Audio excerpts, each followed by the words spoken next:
Sorga yang seluas langit bumi itu hanya dijanjikan bagi orang-orang yang, coba diganti terjemahannya, jangan bertakwa, orang yang menjaga hatinya, ya, yang menjaga kolbunya. Berarti sorga itu untuk orang yang beramal dengan Oke. Jadi Bapak Ibu kalau banyak sholat, banyak zikir, kalau kolbunya nggak ikut, masuk sorga nggak?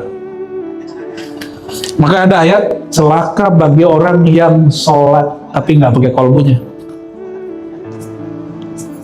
Wal asri, orang itu, bukan itu, ayatnya surat Al-Maun. Fawailul lil, bukan muttaqin Bu, fawailul lil musallin. Celaka bagi orang yang musallin, itu yang merasa dirinya ahli sholat. Nih perhatiin, siapakah yang disebut orang menjaga hati? Coba perhatikan ayatnya. Apa indikator orang jaga hati? Nih coba Ibu, ini jaga hati nggak? Kita cek di Quran indikator pertamanya. Alladzina yunfikuna fis sarra'i wad dharra. Orang yang psikisnya stabil, lagi susah, lagi senang, dia tetap berbagi. Jadi apa indikator pertama? Psikisnya stabil, lagi susah, fis sarra, lagi senang, au dharra, lagi susah, dia tetap berbagi. Ini yang disebut mentalnya tahan banting. Ini ciri-ciri orang yang menjaga hati. Yang kedua, wal kaziminal ghaiza. Kazim itu menjadi nama dari cicit Nabi Muhammad SAW, Musa Al-Kazim. Karena Musa Al-Kazim ini sering disulut kemarahannya oleh orang, tapi dia nggak pernah marah. Kazimin itu bukan memendam marah, tapi tidak sempat dan tidak punya ruang untuk marah. Lain, tegas dengan marah lain. Tegas boleh nggak? Marah-marah ini nggak boleh. Ketika ada orang pemarah datang ke Nabi, apa kata Nabi SAW? Wahai Rasulullah, beri aku wasiat supaya masuk surga. Kata Nabi, la taghdab, jangan suka marah-marah. Terus apa lagi wahai Rasulullah? Jangan marah-marah. Terus apa lagi? Jangan marah-marah, kamu pasti masuk. Karena surga itu seluas langit dan bumi. Kalau Allah itu pemarah, nggak ada kita yang masuk surga. Kalau Allah itu pemarah, nggak ada kita yang masuk surga. Wal kaziminal ghaiz, yang menahan emosinya.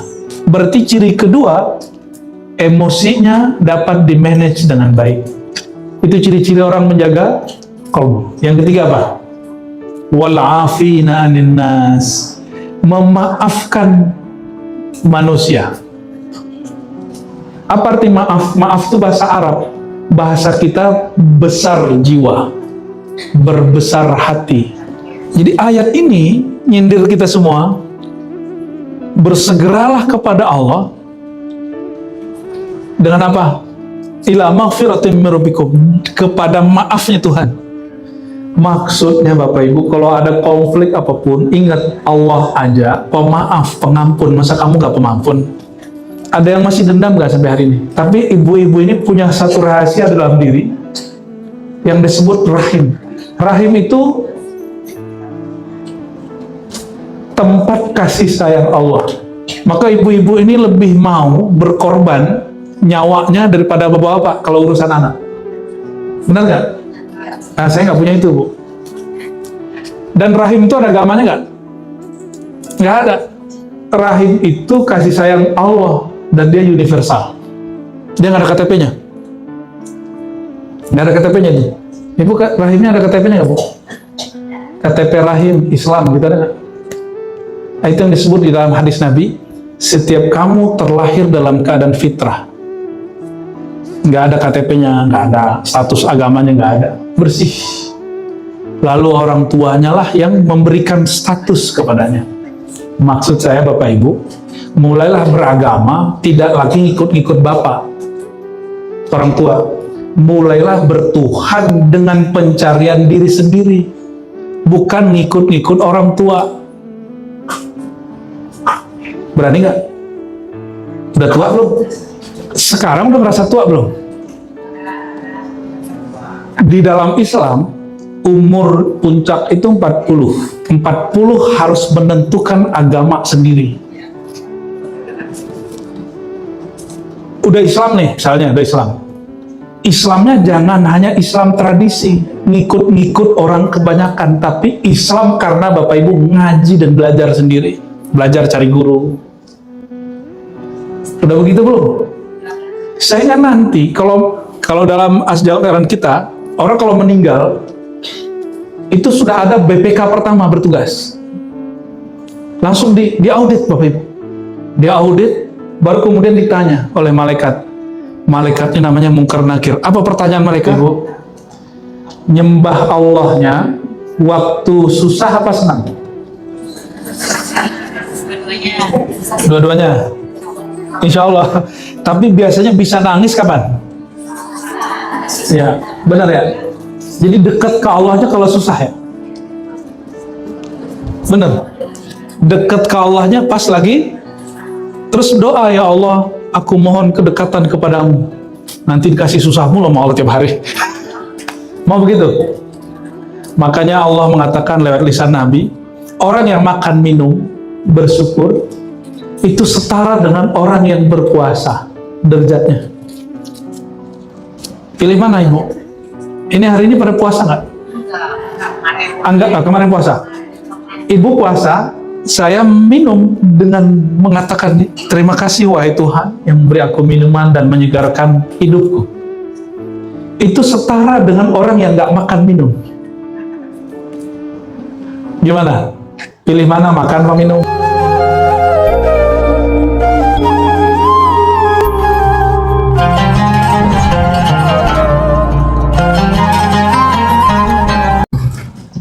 Yang kita syukuri selalu Allah Ta'ala pencipta yang namanya banyak dan berbeda, dan menciptakan kita juga beda.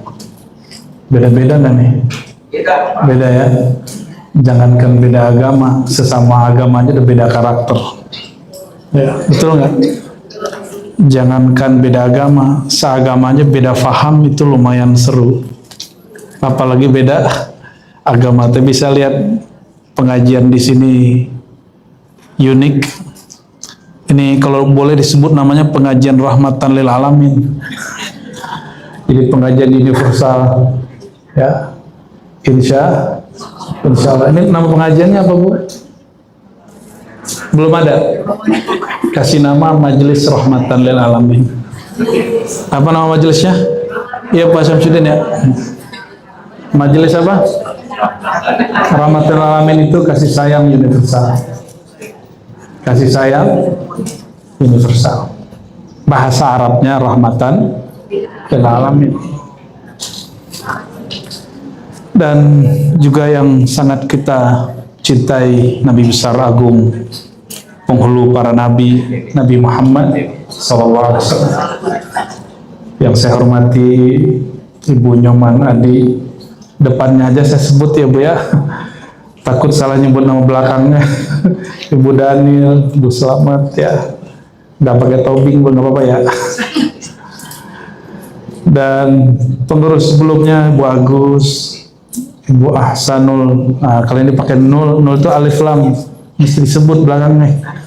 Ahsanul Qasasi, Ibu Abdullah Zaini, dan Pak Dwita ya.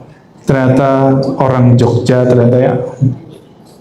Pak Syamsuddin. Pak Syamsuddin tahu nggak arti namanya Pak? Insya Allah. Apa Pak namanya? Mataharinya agama. Waduh. Itu kalau matahari fisik, kalau Syamsuddin pelita. Pelita agama ya. Cocoklah jadi ketua Tamir. Ketua Dharma Wanita Persatuan Sekjen BPK Bunda Nena, dan semua para ketua kelompok dan seluruh pengurus yang berhadir, semoga Allah rahmati kita semua. Saya nggak biasa baca selamat apa yang terhormat gitu. Tadi ayat yang dibaca surah Al-Imran ya, saya suaranya enak banget, semoga Allah berkahi. Dulu saya pernah mengharamkan musik Bapak Ibu. Lalu tahun berapa saya bangun tidur di kos-kosan, teman saya nyetel lagu, jadi saya tinggal di kos-kosan, itu base campnya musik metal. Udahlah kita mengharamkan musik yang didengar tiap hari, musik metal. Waduh, stresnya bukan main, dan tambah benci dengan musik. Tapi satu kali pagi, sebelum subuh, yang dengerin musik metal itu nyetel salah satu lagu pop anak muda zaman itu yang lagi hit. Saya nggak usah sebut lah ya. Saya mengharamkan secara pemikiran. Tapi perasaan kita kok menikmati, jadi bangun tidur, kok enak ya gitu. Waktu azan di seberang kosan, saya bukan bangun, baru sadar, yang saya dengarkan kan haram. Tapi kenapa asik ya? Akhirnya siang itu kita masuk perpus. Alhamdulillah saya diizinkan Allah bisa baca teks Arab yang tidak ada harokatnya. Disebutnya kitab Arab Gundul atau kitab kuning ya. Itu nggak semua kiai bisa baca, karena kiai itu banyak kiai pendakwah, bisa orasi tapi nggak bisa baca teks. Ini uniknya orang Islam yang klasik, mereka kitab yang dibaca 14 abad yang lalu itu masih bisa dibaca hari ini dengan teks yang sama tanpa terjemahan. Nah, dan kami diajarkan begitu oleh guru-guru tua. Akhirnya saya carilah kitab-kitab tua itu yang membicarakan tentang musik. Ternyata hukum musik itu beragam. Maksud saya menceritakan ini apa? Jangankan beda agama, satu agamanya perbedaan fahamnya sangat banyak. Sampai hari ini nggak bisa jadi penyanyi. Ya, kenapa? Karena udah keblok. Otak nyanyinya sudah keblok, walaupun sudah nggak mengharamkan musik dan nyanyian. Nah, Bapak Ibu yang bukan Allah, saya mengalami perubahan itu beberapa belas tahun yang lalu, dan sampai hari ini saya berpikir ilmu Allah itu luas, ilmu Tuhan itu lebih luas dari langit dan bumi. Dan ayat yang dibaca tadi, a'udzubillahi minasyaitonir rajim, wasari'u ila maghfiratin min rabbikum wa jannatin 'arduhas samawati wal ard. Nah, ini yang jadi tema kita untuk mengisi supaya sukses dunia akhirat. Mau sukses nggak? Sukses itu apa? Apa? Banyak duit? Bukan. Sukses itu kita sampai kepada yang dicita-citakan. Cita-citanya udah kesampaian belum? Belum. Cita-citanya apa? Ya, dunia, sukses di dunia apa? Apa sukses di dunia? Bahagia. Bahagia itu dengan apa? Beda orang ya. Oke, kalau gitu kita baca surat Fatihah dulu ya, supaya hati kita semua dapat menjawab pertanyaan saya. Ila ruhin Nabi SAW. Al-Fatihah.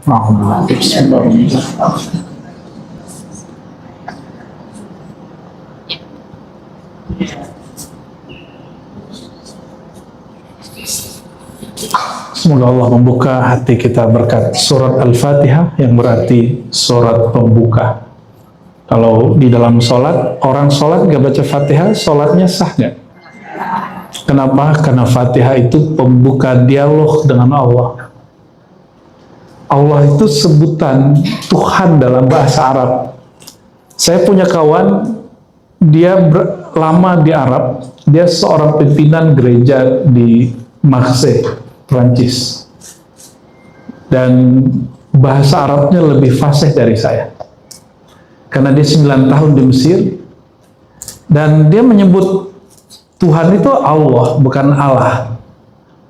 Ya, kalau Allah itu dalam bahasa Arab itu di belakangnya harus ada i dulu, billah, ilallah. Kalau bacanya o, ilallah, bukan o juga, tapi antara a dan u itu Allah. Jadi cara baca Allah ini kan bukan Allah. Allah. Jadi A tapi cenderung kepada U. A cenderung kepada U, bukan Allah. Tapi Allah. Bacanya A tapi lidahnya ngarah ke U. Allah. Coba. Sekarang yang sedang dihajar oleh Israel, Beirut, Lebanon, itu pusat Kristiani di Arab. Nah, beberapa kawan kita orang sana, mereka nyebut Allah. Kalau baca Injil itu mirip kayak kakak-kakak tadi yang sholawatan, tapi pakai haleluya gitu. Ya, kita tidak akan mencampur adukan agama, karena lakum dinukum, bagimu agamamu, bagiku agamaku. Ya, dan di sisi Allah yang agama itu disebut agama penyerahan al-Islam. Maka kita lomba-lomba aja menyerah dirikan kepada Tuhan, kepada Allah. Nanti di akhirat, nanti lihat aja siapa yang diterima ya. Ya, dan gak usah beragama itu, ikuti ayat ini. Ayat ini sangat universal. Wasari'u, ayat berapa tadi? Ayat 133 surat ketiga. Nah, nanti silakan dicek di rumah. Saya punya semua kitab agama di Indonesia, saya punya Bapak Ibu. Mulai dari mushaf lebih dari 20 saya punya. Mushaf Quran dari beberapa baca cetakan. Kalau Injil saya punya 2, karena ada Katolik, ada Protestan, ada Hindu, ada Buddha. Kita punya juga Tao, tapi yang saya belum punya Konghucu. Nanti biar orang Konghucu kalau perlu kirim ke kita lah ya. Kita pengen tahu juga ajaran mereka kayak gimana. Ayat ini universal, kalimatnya wasari'u, bersegeralah kamu semua tanpa terkecuali ila rabbikum, datang kepada penciptamu. Rabb bahasa Arab itu artinya pencipta. Ya. Bersegeralah kamu kepada penciptamu. Dalam bahasa Arab disebut apa? Rabb, Rabbi, Rabbuna. Rabbi Tuhanku, Rabbuna Tuhan kami. Rabbukum Tuhanmu. Bersegeralah kamu kepada penciptamu. Kalau mau pulang kepada Tuhan, kepada Allah, itu dengan apa? Nah, disebutkan di sini wajannatin. Di sisi Allah itu ada surga. Surga itu Bapak Ibu bukan bahasa Arab. Surga itu terjemahan dari Syekh dari Aceh, namanya Abdul Rauf Singkili, dari Singkil. Orang yang 20 tahun ngaji, belajar, kuliah di Arab tahun 1600-an, 1700-an. Lalu dia pulang, di Indonesia masih Hindu Buddha, tapi sudah Islam sudah masuk. Kristen belum ada di Indonesia waktu itu, yang baru ada Hindu dan Buddha, Islam sudah ada, dan kepercayaan. Orang-orang Hindu Buddha menyebut alam yang indah setelah kematian itu adalah swarga. Kalau di Jawa jadinya swargo, ya. Nyampe di Padang, Pak, surgo, sarugo. Kalau di Batak apa, Bu? Surga, ya. Sama lah ya. Itu bukan bahasa asli kita, tapi itu bahasa Sanskrit. Artinya pun tidak sepadan dengan bahasa Arab. Karena swarga itu alam yang beda dengan apa yang disebut di dalam bahasa Arab. Surga bahasa Arab, jannah, itu bahasa Arabnya dari kata jannah. Jannah itu artinya kebun yang tersusun rapi. Kebun yang tersusun rapi dan indah. Coba perhatikan kalimat berikutnya. Ini tamparan buat kita, khususnya yang berkitab suci Al-Quran. Khususnya arduhas samawati wal ardh, luasnya surga itu seluas langit dan bumi. Maksudnya apa itu? Bukan itu. Kalau hanya Allah, ya Allah yang tahu, Bu. Jangankan surga, bumi aja hanya Allah yang tahu luasnya. Bumi itu flat apa bulat? Hanya Allah yang tahu. Ya kan? Kalau di foto kayaknya dia melengkung, tapi kan efek kamera. Dilihat di atlas flat. Ya, tapi kalau dilihat di foto bulat, ya terserah, kan nggak ada kewajiban. Rukun iman ke-7 meyakini bumi itu flat, kan nggak ada kan? Rukun iman ada 6. Yang ke-7 ada nggak? Surga itu luasnya seluas langit dan bumi. Bumi pun kita nggak tahu luasnya seluas apa. Di Indonesia masih banyak ke wilayah yang belum ada penghuninya. Sumatera masih banyak. Saya kira di Jawa ada padat, ternyata Jawa tuh masih banyak yang kosong. Kita baru pulang dari Gunung Kidul, masih banyak yang kosong di Gunung Kidul. Setangganya Pak, ya, tetangga Ibu ya, Salatiga juga kan. Artinya apa? Bumi ini belum penuh amat. Terus ada orang yang memonopoli Tuhan dan surga-surganya. Itu kira-kira gimana? Yang memonopoli Tuhan itu bertentangan dengan Tuhan itu sendiri. Allah itu maha luas, surganya maha luas.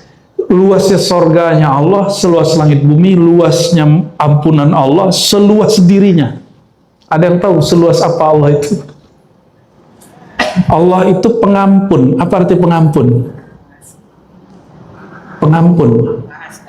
Ibu punya salah, tapi ibu dia gak dianggap salah, itu namanya pengampun. Mohon maaf, ini sifat maskulinnya Tuhan. Jadi Allah itu menciptakan untuk kita sifat yang maskulin, itu berasal dari sifat dia. Disebut jalal. Ada sifat yang feminin, tapi Allah bukan feminin, Allah bukan maskulin. Itu disebut jamal. Allah itu pencemburu. Tuhan itu pencemburu. Maka kalau kita menyembah selain dia, dicemburu. Ibu kalau suami foto profil di handphonenya bukan foto kita, gimana? Bertanya-tanya nggak? Suamiku cinta aku nggak gitu ya? Ya.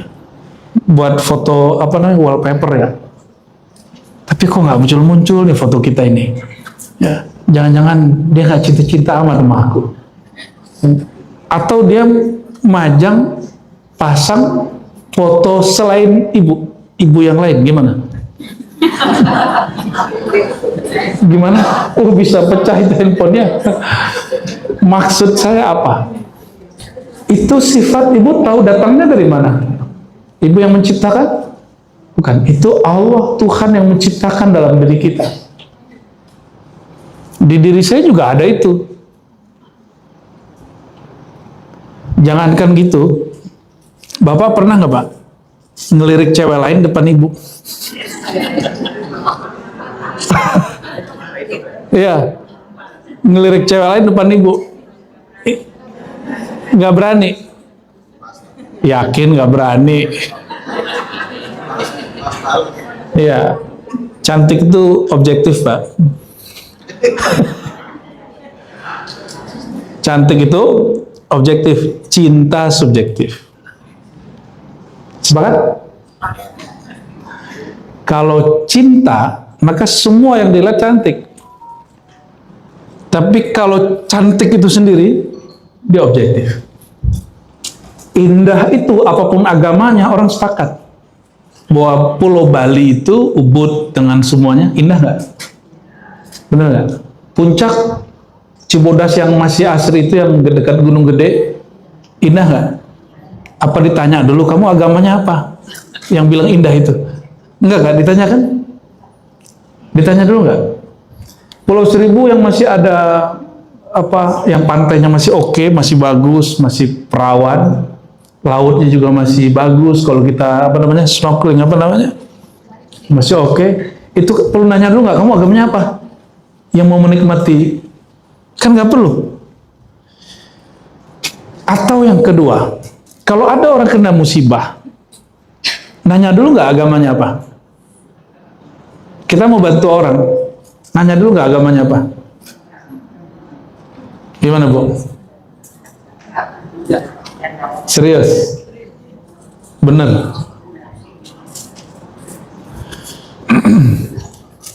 Kali ada yang tabrakan, nanya dulu, kamu agamanya apa? Gitu nggak? Kalau ya kebangetan itu. Maka guru kami namanya Al-Habib Ali Al-Jufri tinggal di Mesir sekarang. Dia dikafirkan oleh saudara sesama muslim karena mengatakan satu hal yang nggak dipahami oleh orang Islam itu sendiri. Apa kalimat dia? Perhatikan bahasa Arabnya. Al-insaniyah qabla tadayyun. Al-insaniyah, insan, itu bahasa Arab, bukan bahasa Indonesia itu. Al-insaniyah kalau diterjemah ke bahasa Inggris humanity. Apa terjemahan humanity, Bu? Sisi kemanusiaan qabla tadayyun itu lebih dikedepankan daripada sikap dan cara beragama, bukan agama. Jadi bedakan agama dengan cara beragama. Mohon maaf, ini yang muslimah, jilbabnya kok beda-beda? Mana yang paling beragama? Tergantung di NU Pak Ikhwani, mana yang paling Islam menurut Allah? PKB, PKS, apanya yang paling Islami? Jilbabnya. Kalau tahlilan kan banyakan PKB. P3, nah P3 sama PKB kan sama aja isinya. Apalagi? Muhammadiyah sama NU, mana yang paling Islami? Apa dulu standarnya? Kan itu. Jadi sikap beragama itu subjektif. Itu usaha kita, pandangan kita. Tapi kalau si agamanya, dia mutlak dari Allah. Agama itu sumbernya satu. Tuhan yang satu. Kalau Tuhannya satu, nggak mungkin agamanya banyak. Tapi sikap beragama itu yang membuat orang hari ini beda-beda agama. Jangankan lintas agama, sesama muslim pun sudah lintas pemahaman. Jangan heran Ibu, Bapak ya, beda faham. Itu temannya ngomong, kamu mau ngaji kemana? Ke Arazi, Buya Arazi. Ya, nanti temannya ngomong, hati-hati, dia beda faham sama kita. Gitu loh, ngomong sama muslim lah itu. Jangan-jangan pengurus sedang digituin ya Bu? Ya, hati-hati, dia itu sesat gitu. Hati-hati, ini orangnya suka ngaji-ngaji ilmu tasawuf.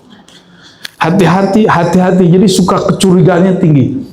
Curiga dalam agama itu bukan agama, tapi sikap beragama.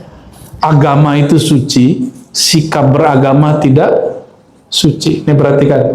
Agama suci, sikap beragama suci nggak? Sikap beragama nggak pernah suci. Di mana munculnya konflik beragama? Ini bukan lintas agama dulu, satu agama dulu nih. Apapun agamanya. Ketika orang yang beragama ini merasa sikap dia itu sesuci agamanya. Maka kalau sikap dia dikritik, dia menganggap orang itu ngeritik yang suci. Paham maksudnya? Nah, jangan sampai itu terjadi pada Bapak Ibu. Ini sebelum ngomong sukses dunia akhirat, harus sukses dulu cara berpikir beragamanya. Sudah oke belum? Jadi kalau ada orang beda paham sama kita, itu agamanya mungkin masih sama. Yang berbeda apa? Ya, coba perhatikan Rasulullah ketika bicara dengan ahli kitab. Ahli kitab itu dua. Ahli kitab itu terjemahan the people of book. Saya nggak tahu terjemahan itu kenapa di Inggris diterjemahkan begitu. Orang-orang yang mendapatkan Alkitab dari langit. Apa kata Nabi? Masih surat ini juga Al-Imran. Ta'alau ila kalimatin sawa'in bainana wa bainakum. Nabi itu tadi saya ngomong ke beliau, ya. Nabi itu plural tapi tidak liberal. Nabi itu plural tapi tidak liberal.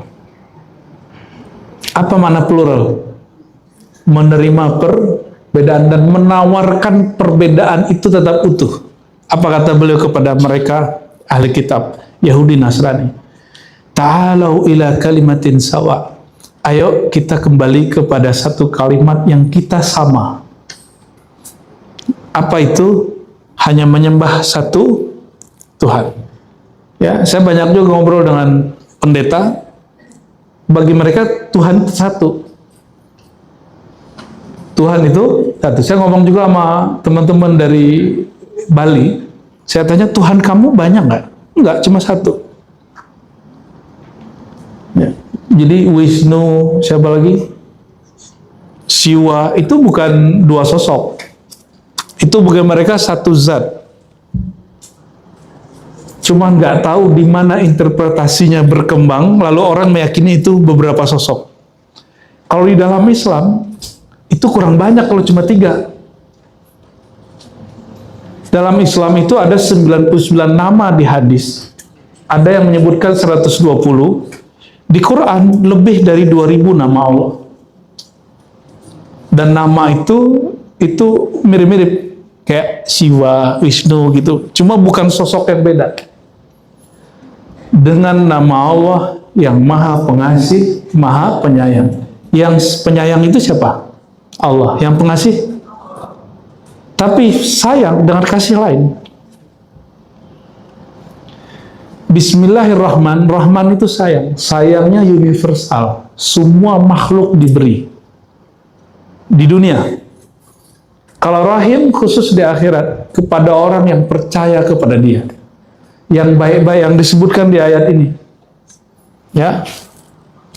Jadi yang dapat rahim itu sukses akhirat, yang dapat rahman sukses dunia. Berarti kalau ingin sukses dunia akhirat mesti menjiwai rahman, kasih dan sayangnya Allah. Maka saya heran kok ada orang beragama, apalagi agama yang saya anut sendiri, agama Islam, Bapak Ibu mayoritas, setiap hari membaca surat dimulai dengan Bismillahirrahmanirrahim, dengan nama Allah yang penyayang, pengasih, penyayang, pengasih. Tapi kok dia sehari-hari sukanya bertengkar? Apa masalahnya?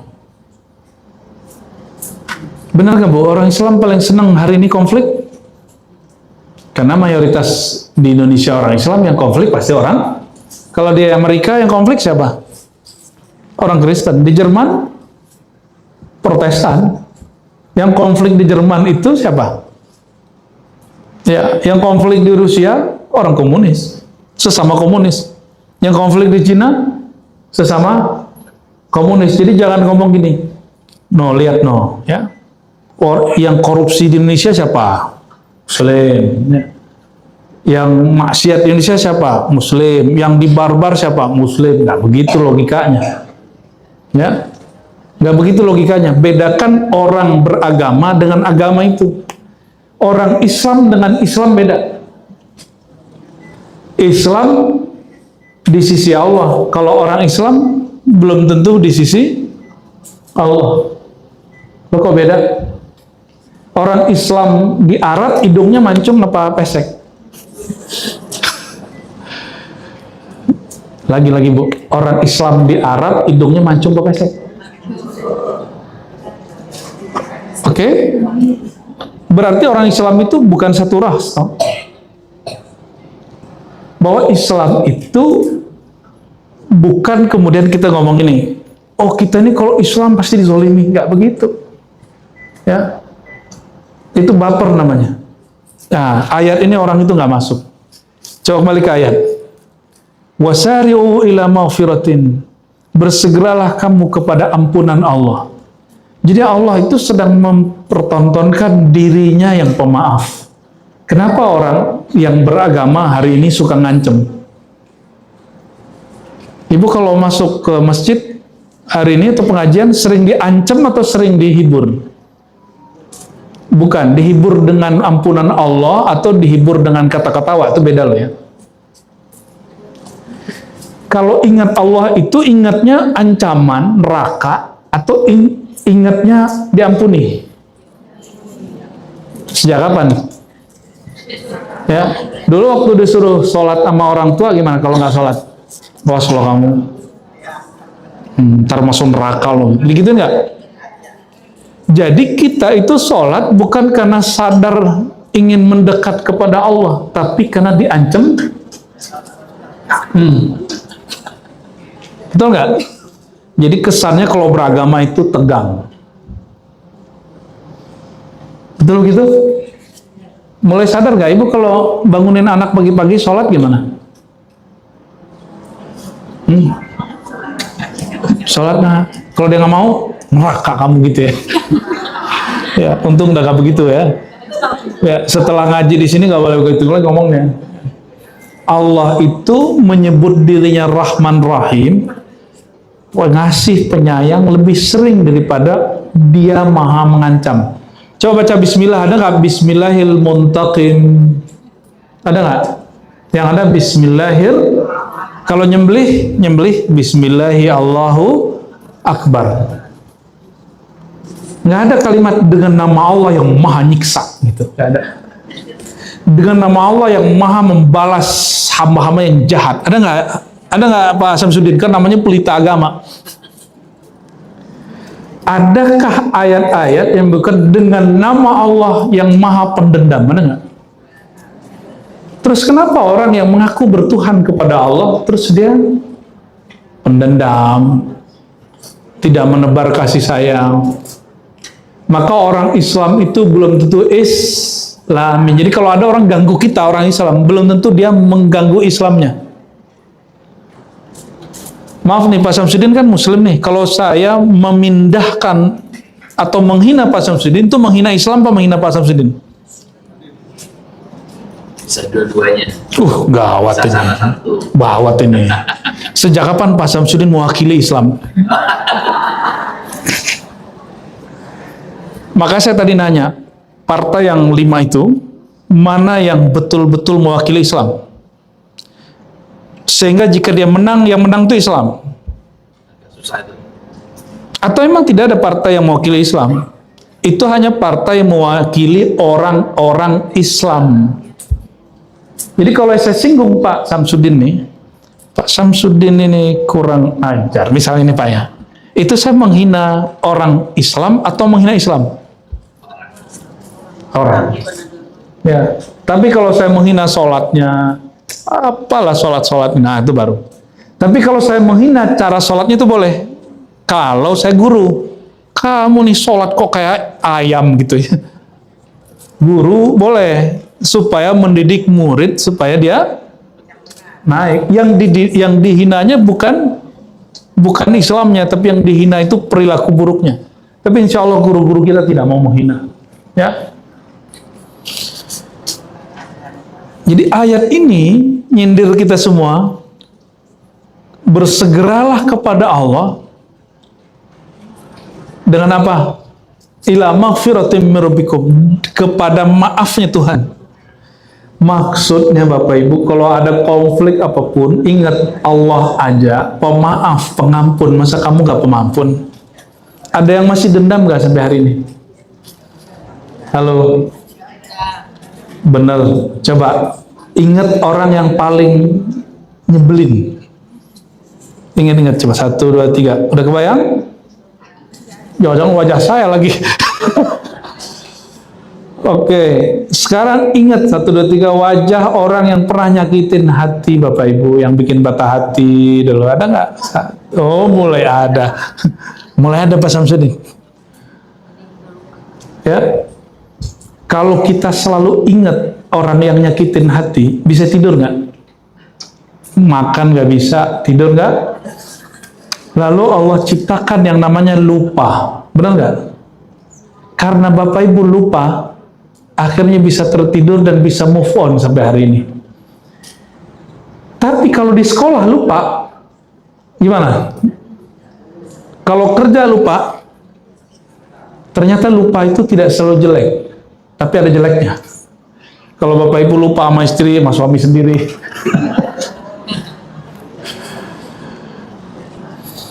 Lalu Allah mengatakan, segeralah kamu ke surganya yang seluas langit dan bumi. Maksudnya, wahai orang yang mengaku bertuhan, kenapa kamu tidak pengampun, pemaaf? Kenapa kamu hatinya tidak seluas langit dan bumi? Padahal surgaku seluas langit dan... Nah, saya berharap berdoa nih setelah ini Bapak Ibu, hatinya seluas langit dan bumi. Di bumi itu agamanya banyak gak? Rasnya banyak. Betul, banyak pohon. Ya, benar. Banyak karakter orang. Dan bumi nampung. Bumi siap nampung gak? Lebih mulia api, air, udara, tanah. Mana yang lebih hebat? Mana yang lebih hebat? Api, air, tanah, udara. Mana yang lebih hebat? Air. Nah, oh, yang 4 ini. Kan mau jadi avatar kan? Mana yang lebih hebat? Air. Air bisa tumbuh nggak? Makanya Nabi Adam itu diciptakan dari tanah. Air itu pelengkapnya, udara itu pelengkapnya, api itu pelengkapnya. Ini hari ini kita pakai energi api. Ini pakai api nih Bu, listrik. Tapi nggak mungkin dong saya mengambil api begini kan, nggak mungkin. Tapi apinya dia olah dulu. Itu hebatnya tanah. Tanah itu bisa menumbuhkan. Api bisa menumbuhkan atau menghancurkan. Oke, udara, angin bisa bikin puting beliung. Maka dari semua unsur yang 4 tadi, mana yang paling bisa membuat regenerasi? Tapi tanah itu diinjak nggak Bu? Halo? Ibu-ibu ini dari tanah apa dari api? Ya. Tanda ibu-ibu dari tanah, mohon maaf. Ibu ini punya rahasia rahim Allah. Sehingga regenerasi alam semesta itu sentralnya pada ibu-ibu ini. Walaupun sekolah beliau S2, S3, itu nggak bisa Bu. Laki-laki ini nggak bisa ngelahirin, yang bisa cuma buang air doang nih. Tapi ibu-ibu ini punya satu rahasia dalam diri yang disebut rahim. Rahim itu tempat kasih sayang Allah. Maka ibu-ibu ini lebih mau berkorban nyawanya daripada bapak-bapak kalau urusan anak. Benar nggak? Nah, saya nggak punya itu Bu. Dan rahim itu ada agamanya nggak? Nggak ada. Rahim itu kasih sayang Allah dan dia universal. Dia nggak ada KTP-nya. Nggak ada KTP-nya itu. Ibu rahimnya ada KTP-nya nggak Bu? KTP rahim Islam gitu ada nggak? Itu yang disebut di dalam hadis Nabi. Setiap kamu terlahir dalam keadaan fitrah. Nggak ada KTP-nya, nggak ada status agamanya, nggak ada. Bersih. Lalu orang tuanya lah yang memberikan status kepadanya. Maksud saya Bapak Ibu, mulailah beragama tidak lagi ngikut-ngikut bapak, orang tua. Mulailah bertuhan dengan pencarian diri sendiri, bukan ngikut-ngikut orang tua. Berani nggak? Udah tua belum? Ini udah tua belum? Belum ngerasa tua? Pak Samsudin maaf, umurnya berapa Pak? 55. Kalau Ibu Selamat? 54. Kok lebih tua Pak Samsudin bukannya? Ya, karena nggak pakai skincare. Kita cowok-cowok kan nggak pakai begitu Pak ya. Sekarang udah ngerasa tua belum?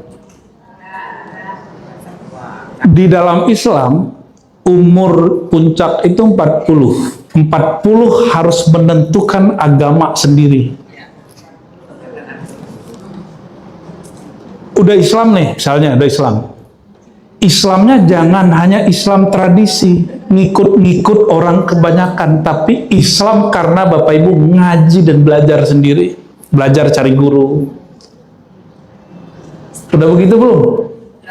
Sehingga nanti kalau Kalau dalam ajaran kita, orang kalau meninggal itu sudah ada BPK pertama bertugas.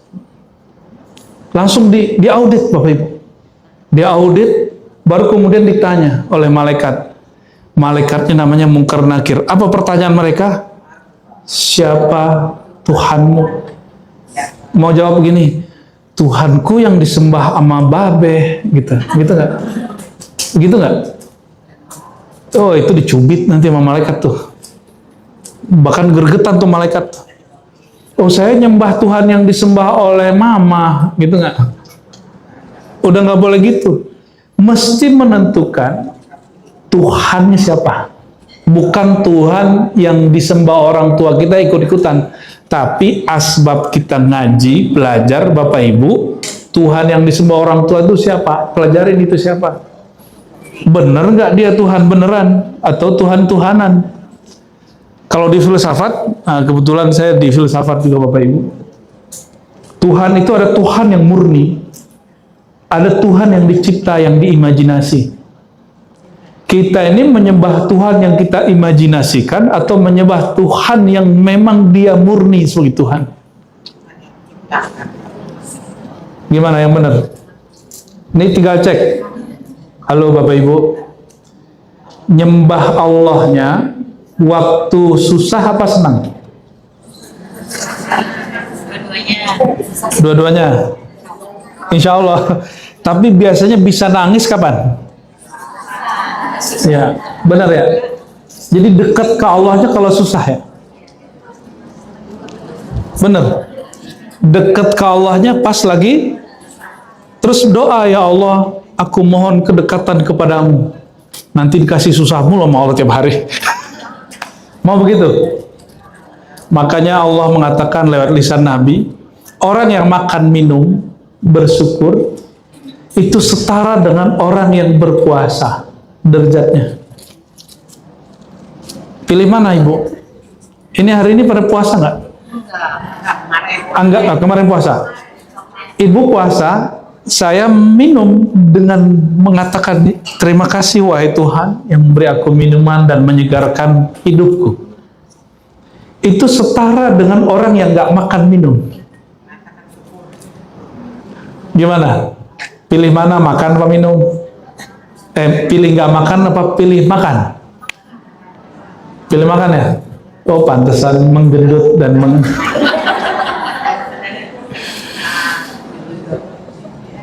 Oke, kembali ke ayat.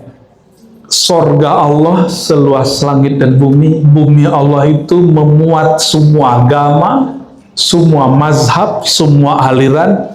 Tapi kenapa orang-orang yang mengaku bertuhan kepada Allah, pemilik langit dan bumi, pemilik sorga yang seluas langit dan bumi, hatinya sempit, bahkan lebih sempit dari lorong tikus?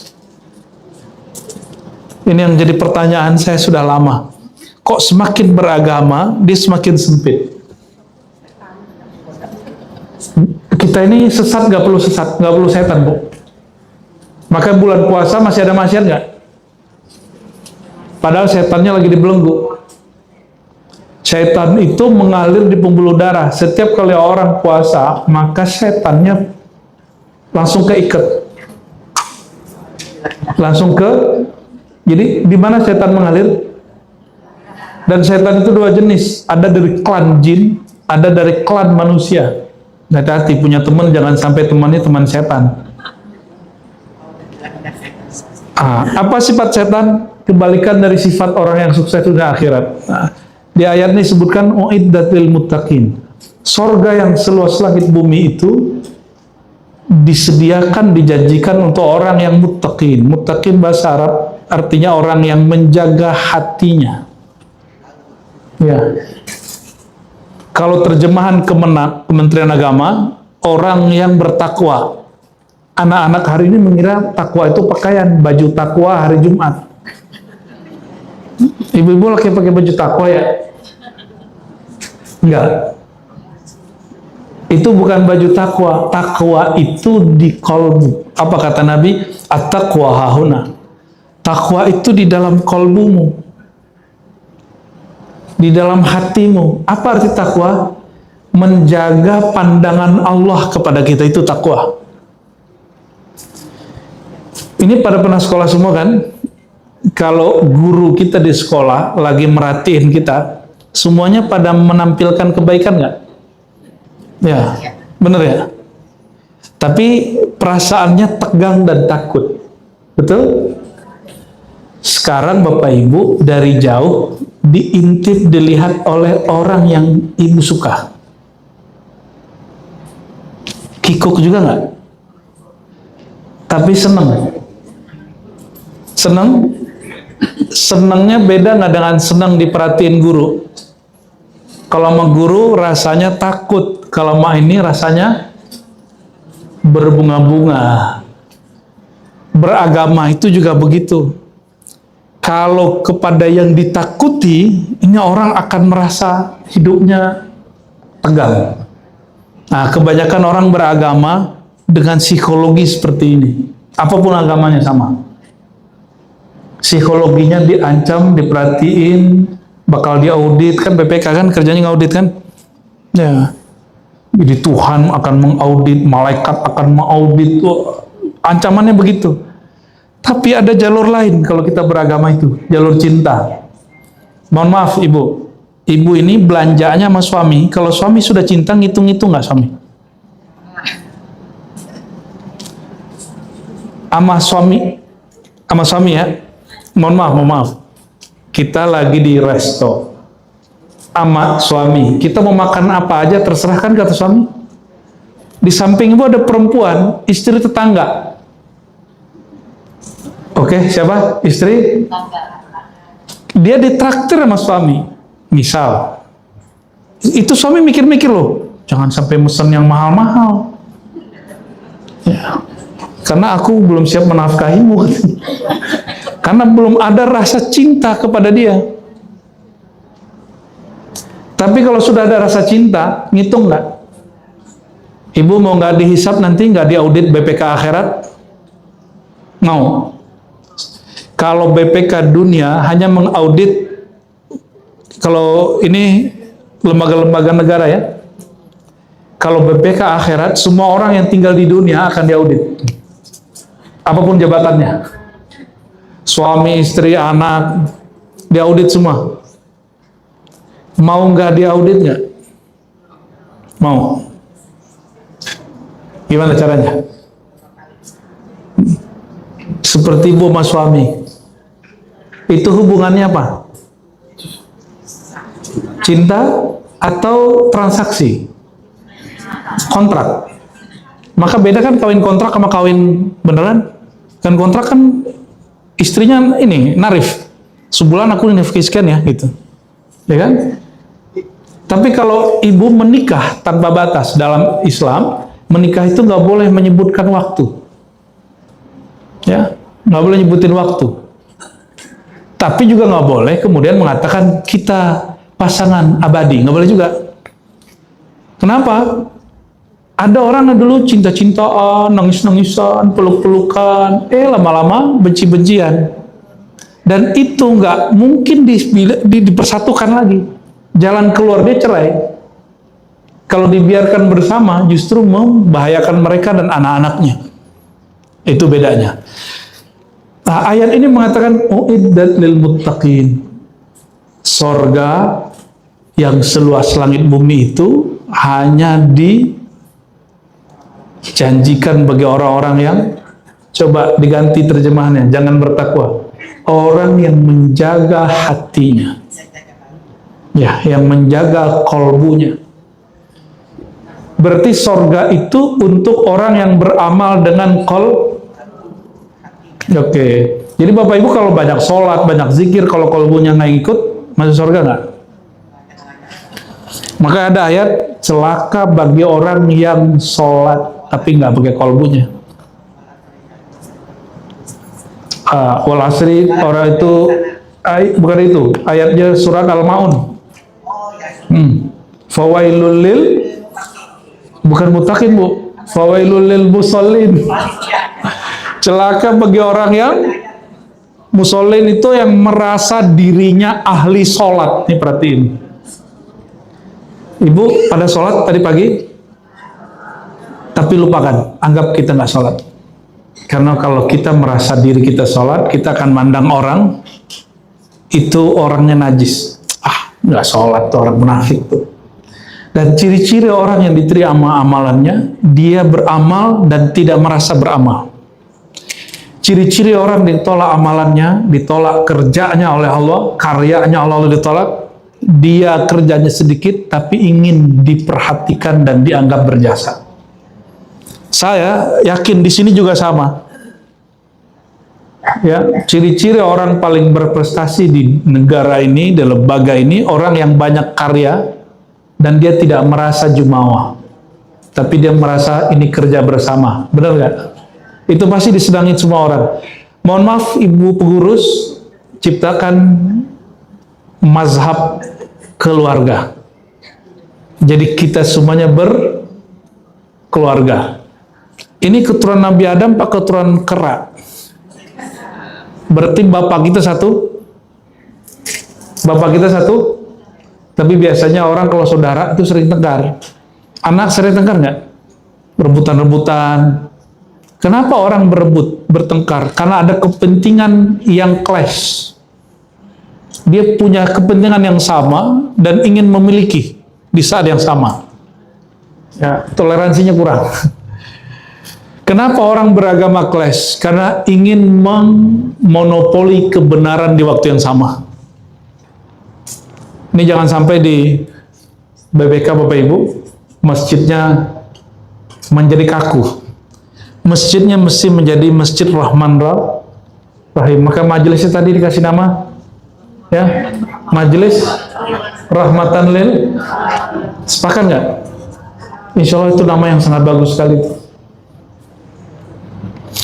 Siapakah yang disebut orang menjaga hati? Coba perhatikan ayatnya.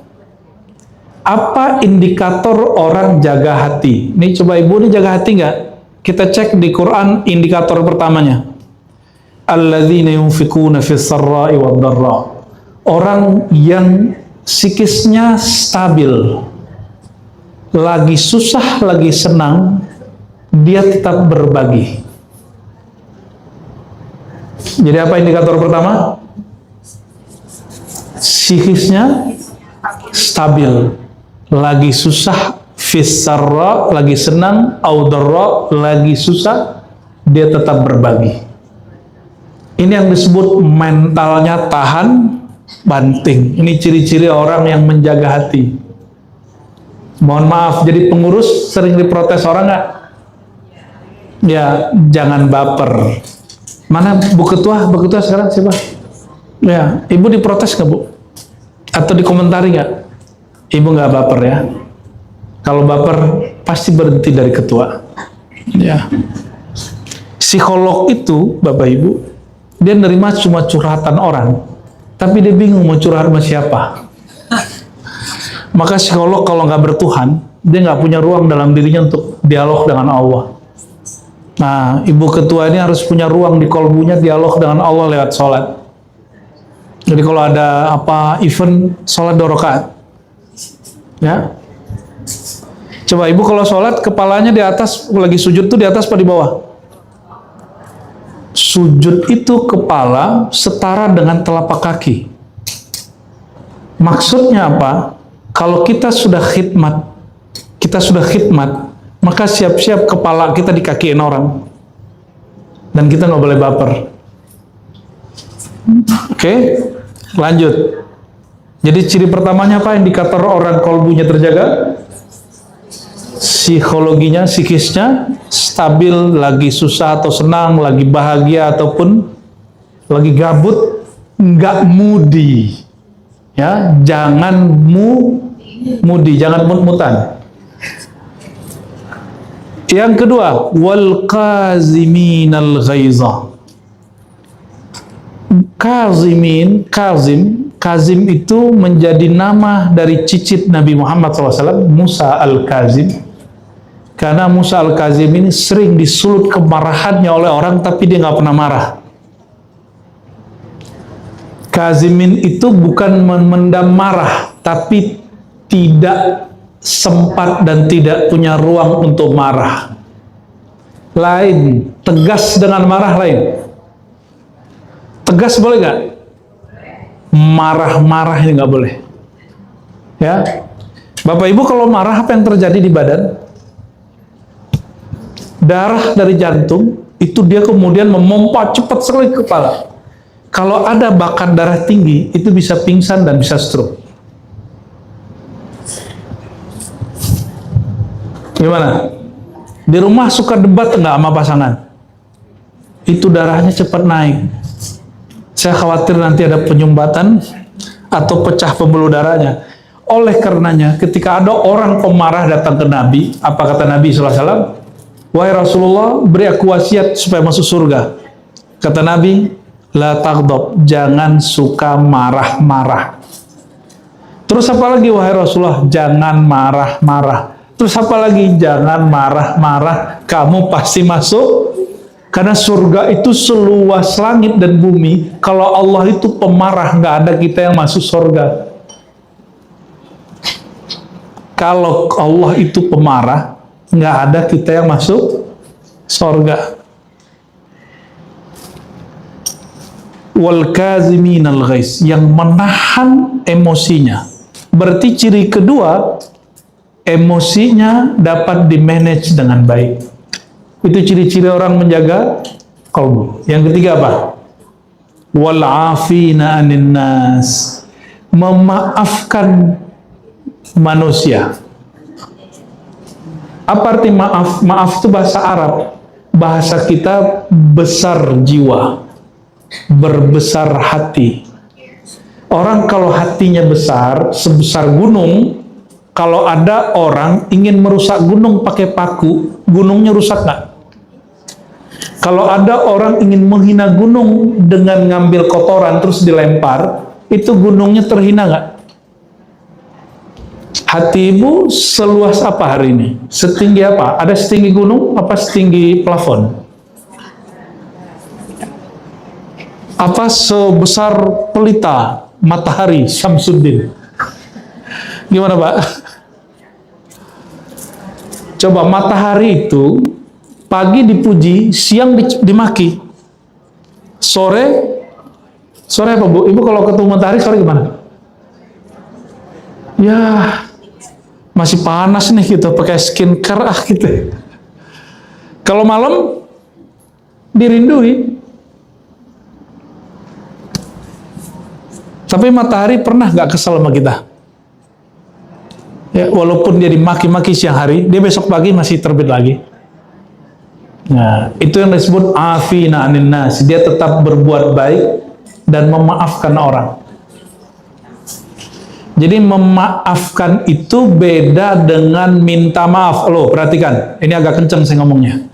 Minta maaf beda dengan memberi maaf. Ayat ini mengajarkan memberi maaf, bukan minta. Jika memberi maaf wajib, minta maaf lebih. Jadi hatinya mesti lapang sama orang. Jangan tersinggungan. Ibu ngomong, nggak diperhatiin, ibu harus legowo gitu maksudnya. Ya, kayak saya sekarang nih, saya ngomong, ibu main handphone, saya nggak boleh marah. Ya nggak apa-apa. Wal afina anin nas. Ibu kan nggak pernah jadi penceramah aja, jadi nggak tahu psikisnya. Berat psikis jadi penceramah itu. Harus menarik perhatian orang itu butuh energi yang kuat sekali. Ya, kadang-kadang kalau di masjid di kampung ibu, mic-nya baru di setel pas kita ngajar. Itu nggak boleh sewot sama sekali. Kan kita harusnya sewot nih, kita lagi ngajar nih, itu di setel nih lagi ngajar. Kalau ini kan aman nih ya, dari tadi nggak ada setelan kan. Kalau kita masuk ke wilayah-wilayah lagi ceramah, ada yang bukan pengurus, ada yang bukan ahli IT, itu coba naikin echonya. Dan gak boleh marah Pak. Walafina anin, memaafkan orang. Nabi Muhammad SAW diundang hijrah ke Taif. Sampai di Taif. Taif itu Mekah, lalu ada pegunungan namanya Taif. Itu Taif orangnya baik-baik, petani, lembut-lembut. Lebih lembut orang Pantura atau orang gunung Pak? ngomongnya. Lebih lembut orang, cuma kalau hati belum tentu lebih baik orang gunung, bisa jadi lebih baik hati orang pantura. Ya, nyablak tapi apa adanya gitu daripada ngomong di belakang. Nabi ke Taif, ternyata sebelum Nabi sampai di Taif, dulu belum ada WA, cuma messengernya sudah datang duluan yang menyebarkan hoax tentang Nabi Muhammad SAW sampai di Taif. Apa kata si penyebar hoax ini? Kamu jangan teringat Muhammad. Muhammad itu nanti buat ajaran baru, nanti bikin rusuh dan akan menghina Tuhan-Tuhan kalian. Padahal salah satu ajaran Nabi Muhammad SAW tidak boleh menghina Tuhan siapapun. Nggak boleh. Tidak boleh menghina agama siapapun. Tidak boleh menghina kitab suci manapun. Itu ajaran Nabi Muhammad SAW. Maka kalau ada orang berpakaian Nabi tapi menghina agama lain, saya mempertanyakan seberapa ikut dia Nabi Muhammad SAW. Sampai di sana tidak disambut dengan tola al badru alaina. Tadi tola al badru ya. Disambutnya pakai apa? Itu orang berbaris, kiri kanan belingkaran semuanya memegang. Ada megang batu, ada megang kotoran, ada megang sampah, dan semuanya 1, 2, 3 ngelempar Nabi Muhammad SAW. Balasan Nabi apa Bapak Ibu? Nah, saya mau tanya nih, Ibu habis disakitin sama orang, disakitin sama temen nih, tetangga, atau di sini disakitin orang. Tiba-tiba malaikat datang menawarkan bantuan. Wahai bunda, maukah kamu aku bantu? Kata si malaikat. Bantuan apa nih? Itu yang mencelakai kamu, yang menyakiti hatimu, saya hancurkan dia. Ibu-ibu bilang apa? Lakukan. Betul nggak? Betul nggak? Ya udah Pak Malaikat, laksanakan. Dia belum tahu siapa saya, teman saya malaikat. Dia nggak tahu saya ini kekasih Tuhan yang bisa memerintah malaikat. Pasti gitu. Nabi Muhammad didatangin malaikat Jibril, mukanya berdarah, ya serbannya ada kotoran, dilempar sama orang. Apa kata Jibril? Muhammad, kamu pilih, aku hancurkan Taif dengan satu kibasan. Jadi Sayyidina Jibril ini atau Gabriel itu dia punya sayap, itu bisa hancur langsung ada badai topan. Tapi Nabi Muhammad jawabnya apa? Tunggu Jibril, mereka yang melempar aku tidak salah, tapi mereka tidak mengerti siapa aku, tidak mengerti tujuan baikku. Nabi Muhammad sama Jibril lebih tinggian mana, Bu? Coba lihat tadi, Jibril emosi, Nabi Muhammad emosi nggak? Malaikat yang tercipta dari cahaya itu emosi, tapi Nabi Muhammad yang tercipta dari tanah tubuhnya emosi nggak? Gimana? Mana yang lebih tinggi spiritualnya? Rasulullah Sallallahu Alaihi Wasallam. Malaikat aja disulut marah. Sedangkan seorang Nabi Muhammad SAW yang tercipta dari tanah, bukan dari cahaya, bukan dari cahaya malaikat dia, itu nggak marah. Gimana? Yang bernabikan ke Nabi Muhammad gimana? Ya, Nabi kita Nabi Muhammad kalau disakitin orang, maka ibu kalau disakitin orang, kalau nggak banyak juga yang terganggu, nggak usah dilaporin juga ke polisi. Ya, kan sekarang orang main lapor-lapor semua kan? Benar nggak? Itu baru disinggung dikit, gimana orang kayak gitu jadi kekasih Allah. Setiap kekasih Allah itu diiringi malaikat-malaikat. Apa kata Nabi? Jangankan kekasih yang tingkat tinggi, pengajar ilmu-ilmu akhlak, ilmu-ilmu tentang bertuhan, itu didoakan di langit dan di bumi, bahkan seekor ikan di laut sampai semut semuanya mendoakan. Kalau si pengajar ini kolbunya bukan kolbu wali Allah, kekasih Allah, nanti disakitin, diusir, ditawarin sama Pak Polisi, ditawarin tentara Allah dari langit. Itu dia akan ngomong, hancurkan orang yang nyinggung aku. Ya wajar Bapak Ibu nggak jadi nabi ya. Ya. Nabi Nuh berapa umurnya? 950 tahun. Itu 900 tahun dihina oleh umatnya, nggak tahan juga. Maka beliau berdoa, ya Allah, umatku ini kurang ajar. Ya, masa aku buat kapal dieein tiap hari? Ya udah ya Allah, kalau mereka punya anak pasti anaknya nakal semua, kafir semua. Hancurkan mereka sehancur-hancurnya. Itu umur beliau 900-an tahun. Beliau nggak sabar setelah 900 tahun, wajar toh? Ini baru 9 menit dikata-katain udah masang-masang jimat. Ya, baru 9 hari nggak dihargai, baru beberapa langkah kalimat yang menyinggung. Wajar kalau kita nggak jadi nabi. Nabi Nuh pun menyesal setelah dia berdoa. Dia menyesal mendoakan hancur umatnya, itu dia nyesel. Ya, jadi yang pernah doain keburukan bagi orang lain, coba cabut doanya. Ya, minta ampun, ya Allah ampuni aku yang pernah mendoakan keburukan hamba-hamba seperti aku. Ya, pernah doain buruk orang lain? Ya, doain yang baik lah. Ya, oke, ciri-ciri orang yang terjaga hatinya suka memaafkan, bukan suka mendendam. Gimana kira-kira? Udah begitu belum? Maka saya nggak percaya orang mau pakai serban kayak mau pakai hijab kayak kalau dia pendendam, dia bukan ahli surga. Ya, bukan ahli surga. Yang disebut ahli surga orang yang menjaga kolbu. Ciri indikator ketiganya adalah bukan lagi minta maaf, memberi. Dia tidak nunggu orang itu minta maaf, dia memaafkan sebelum orang itu minta maaf. Coba saya ngajak ibu bareng-bareng. Ada orang yang nyakitin ibu beberapa hari ini?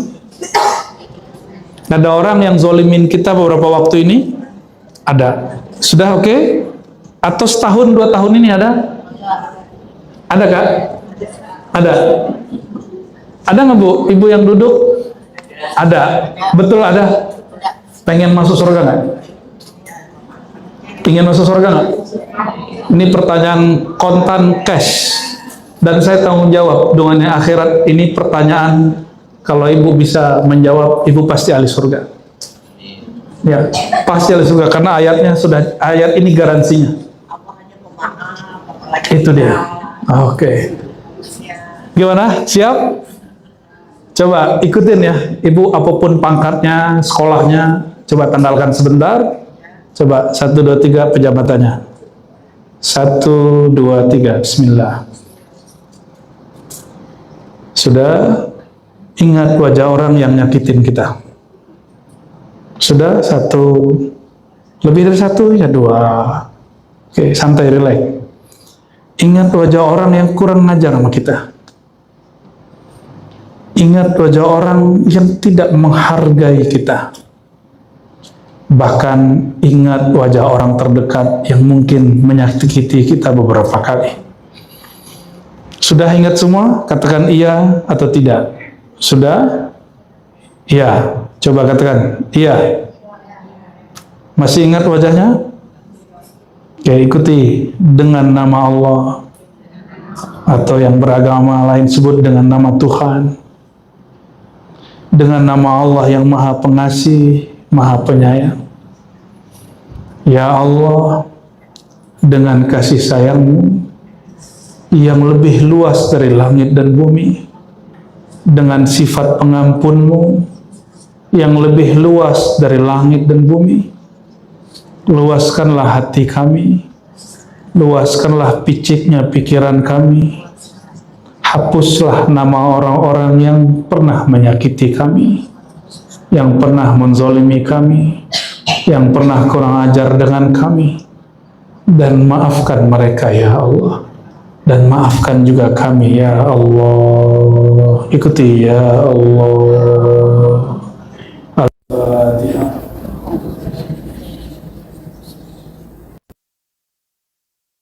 Rahmatullahi wabarakatuh.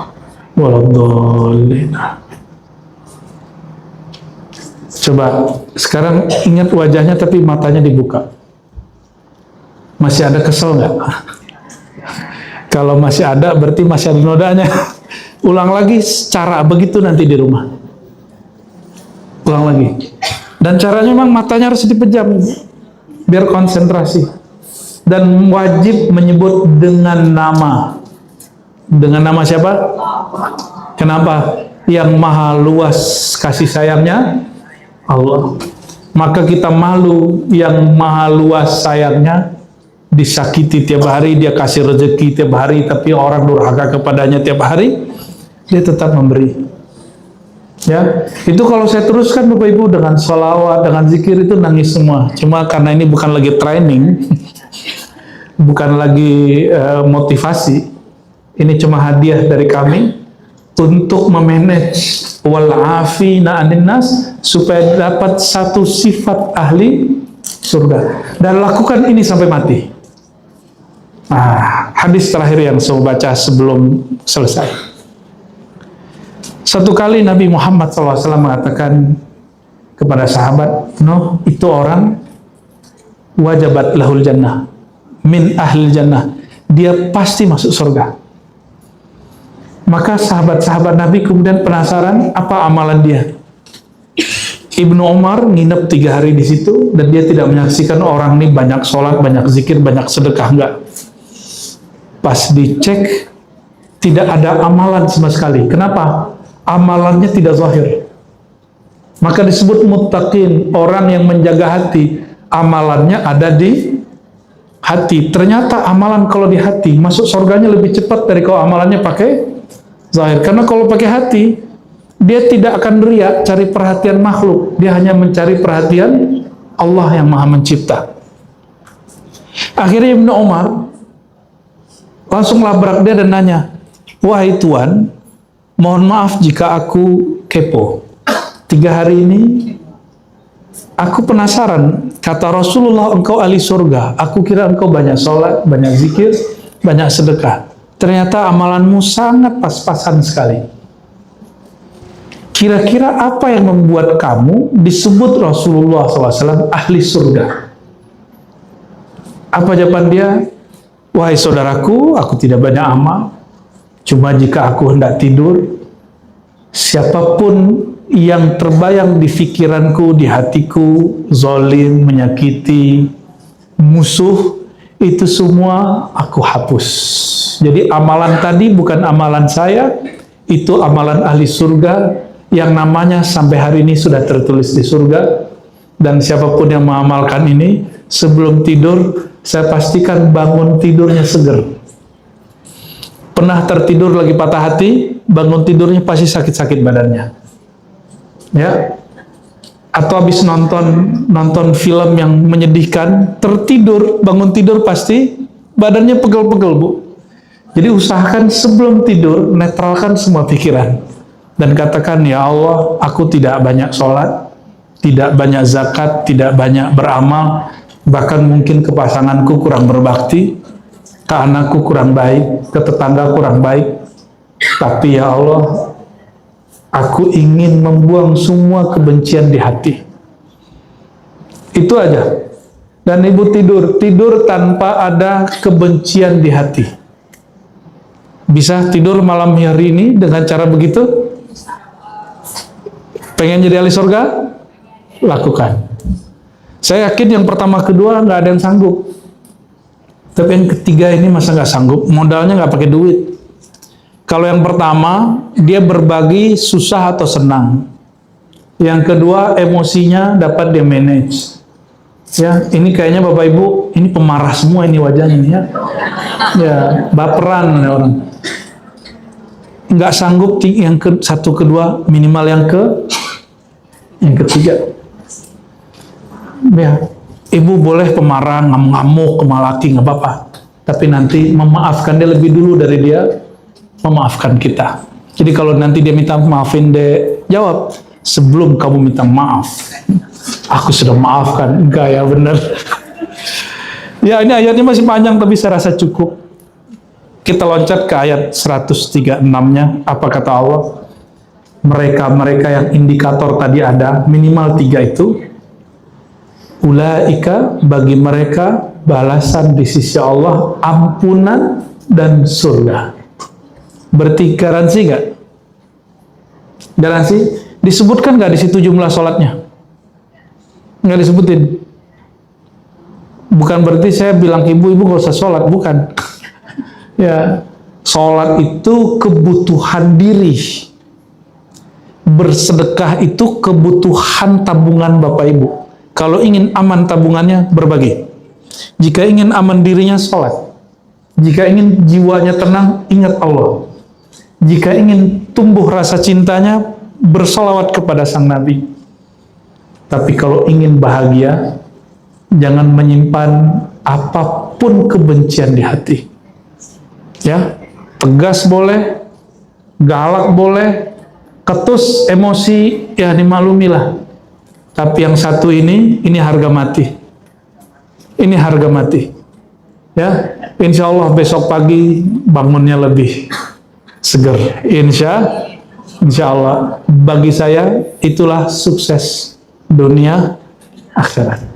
Ya, orang yang dapat memaafkan dirinya lalu memaafkan orang lain. Ya, maafkan dulu diri kita. Apa arti maafkan diri? Terimalah diri kita apa adanya. Contoh gini, ibu dihina, katakan, emang saya terhina. Aku dari air terhina. Aku orang banyak salah. Wajar kalau di salah-salahin. Jangan ngomong gini. Tadi saya dengan Bang Do yang khidmat untuk IT di Ribat, itu ngomong gini. Tapi saya langsung, karena orangnya di depan, jadi kita nggak ngomong belakang. Salah saya apa Bu ya, katanya. Saya nyelutup, karena dia nanyanya sampai 3 kali. Yang ketiga saya jawab, salah kamu karena nggak merasa salah. Ya, salahnya kita itu karena tidak merasa salah. Allah itu tidak suka dengan orang merasa benar. Maka dalam hadis dikatakan, jika engkau tidak merasa bersalah lalu mengaku salah di hadapan Allah, Allah akan ganti generasi berikut yang melakukan kesalahan dan merasa salah lalu minta ampun. Ya, jadi Allah itu nggak galak-galak amat, malah Allah senang sama orang yang salah, yang merasa bersalah. Barangkali itu sukses di dunia, di akhirat, membuang. Ya, masih kesal sama laki? Buang kesalnya. Masih kesal sama anak? Masih kesal sama mertua? Masih kesal sama teman? Sama mantan? Oke, alhamdulillah. Ya, kalau masih kesal berarti belum sukses dunia, akhirat. Mohon maaf Bapak Ibu, kira-kira begitu. Nggak tahu ini garing apa asik, tapi semoga asik. Karena langsung aplikatif, ya. Dan Ibu nggak perlu bayar honor sebagai motivator. Ya, padahal ilmunya didapat dari motivator. Ya, semoga Allah Ta'ala ridho kepada kita dan melimpahkan kasih sayangnya yang luas seluas langit dan bumi itu, dan menjadikan kolbu kita lapang semua. Ala hadina wa likulli salih al-fatihah.